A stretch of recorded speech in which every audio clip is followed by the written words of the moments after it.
I'm back. It's been a minute. But I wanted to get back into YouTube, and I felt like the best place to start would be showing you guys, oh no.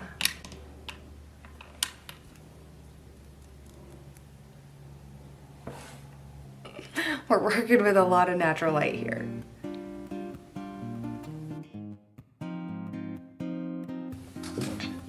I'm back. It has been a very long time since I've done anything on here, and I wanted to kind of get back into YouTube. I feel like a good place to start would be to show you how to do, like, how to get that minimal makeup look, minimal face makeup look when your skin maybe isn't the best. I've got some breakouts right now, and so I'm gonna show you how to still get that like fresh skin-like finish while still being able to cover up stuff like this, because you don't have to have a full coverage face. If that's your thing, that's so great, but you don't have to, even if your skin may not be in the best condition. So, also, this is my new house. Is this my first video that I filmed in my new house? I think it might be. I think it might be. If you follow me on Instagram or TikTok or Facebook, you've seen all about it. But we moved about 9 months ago, and I don't think I've uploaded on YouTube since. I like to start with some primer, and this silk primer helps to fill in fine lines, wrinkles, like larger pores, but then it also helps to smooth out any texture. And so, especially on those areas that I have that are like more healing, they may get a little bit more dry. And so I like to start with this, and then you do want to let it sit and have a few minutes to kind of like settle down, and it kind of fills everything in, but it's non-comedogenic, so it's not going to clog your pores. I should also mention I do start with like my full skincare regimen in the morning. Let me know if you want to see a video on that. I think I have one up here, but anyway, my skin is well moisturized already, and then I go in with that silk primer. So that has had some time to sit and kind of soak in. So then the next thing I like to do is color correct any discoloration, any like stronger discoloration that might be on my face or the face if I'm doing someone else's makeup. So for me, my biggest area of concern is my dark circles underneath my eyes. So I use Candlelight Shadow Sense to color correct. It's a peach tone shade that helps to cancel out any blue, purple in the dark circles. But then it's also close enough to my skin tone that I can kind of use it as like a base on my eyelids. But it does not take the place of concealer because it is too orange tone to be a concealer for me. You want to do your color correction before you go in with your foundation. I do have redness, and while green does color correct red, if you've heard of color correcting before. Green does color correct redness, but I don't love it for spot color correcting quite yet. I would use a green concealer if I was working on someone that had a lot of redness in the cheeks, or if I myself had a lot of redness in my cheeks, then I'd lay down a layer of the green to kind of counteract that. But that's only if there's a lot of discoloration. So I mainly focus on the under eye area because that seems to be most people's problem area. So then the next thing I'm going to do is go in with a color correcting tinted moisturizer. And this is the reason why I don't do a whole lot of color correction yet, because this sucker is magical. I don't know if I'm allowed to say that. This sucker is so good. It kind of helps to balance out the skin tone and even everything out while still allowing your skin to look like skin. It's also pigmented skincare, and so it's really great for people that maybe are struggling with breakouts or acne, because it's gonna help give your skin that hydration that it needs to turn over the skin cells, and it's not gonna be really like drying or harsh on the skin. So I use the shade Light. I'm almost out of it. It comes in an airless pump. And I just put that all over first.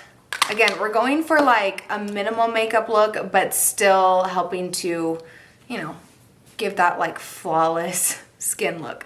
So I use an F80 foundation brush to blend that out, and I press it into the skin where I have more areas of concern, which for me are freckles.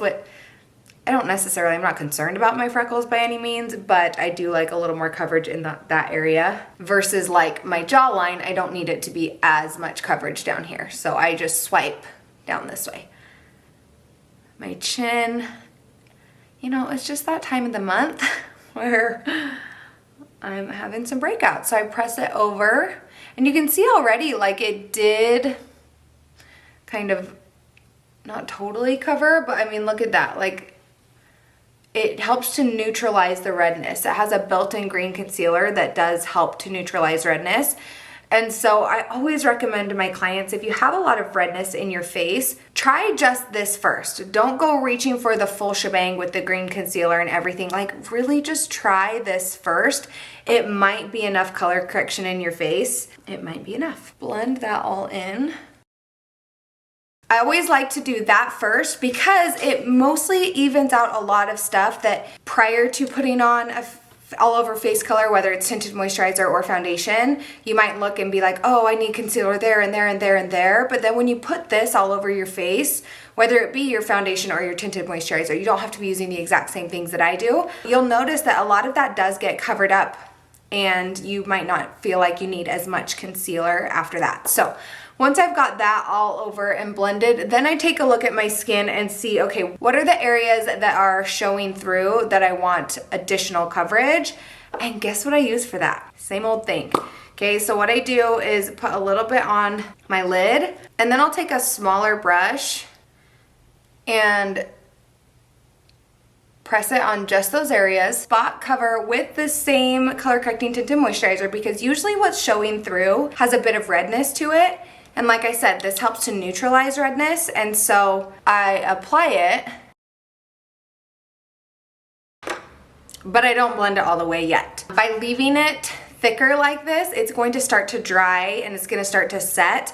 The Senegence products that I use are self-setting, and so they don't require a setting powder to really like dry down and lock onto the skin. I leave them thicker and I give them time to set down, and that will help it be more opaque and thicker consistency. So I'm basically like turning my tinted moisturizer into a concealer, and it's really great because I know it's gonna match, I know it's gonna blend in, but I do it a little bit thicker to give it more coverage. Normally at this point I would go and do more parts of my face, whether that be the eyes or bronzer or something, but for the purpose of this video, I'm just gonna hop off camera and I'll be right back. Okay, so we've had some time. That tinted moisturizer has had some time to like settle down and dry down.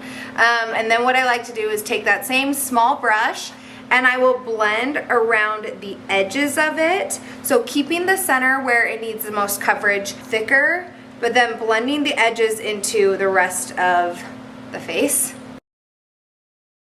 And this brush is a E71. It's actually a highlighter brush, but I love it for concealer. I think Sigma does have a smaller version of this that is more for concealer, but I think this one is really great for spot concealing on the face. There we go. I am going to finish the rest of my face like I normally would. I would finish with powder. When I apply the powder, I just make sure that I apply it very gently in those areas as to not disturb it. But by the time I get to the powdering point, the tinted moisturizer should be completely settled down. So anyway, that's it. That's how I get this minimal, no makeup look even when my skin is not cooperating. I hope you guys found this video helpful. Let me know in the comments what other videos you'd like to see, and I'll see you in my next one. Goodbye.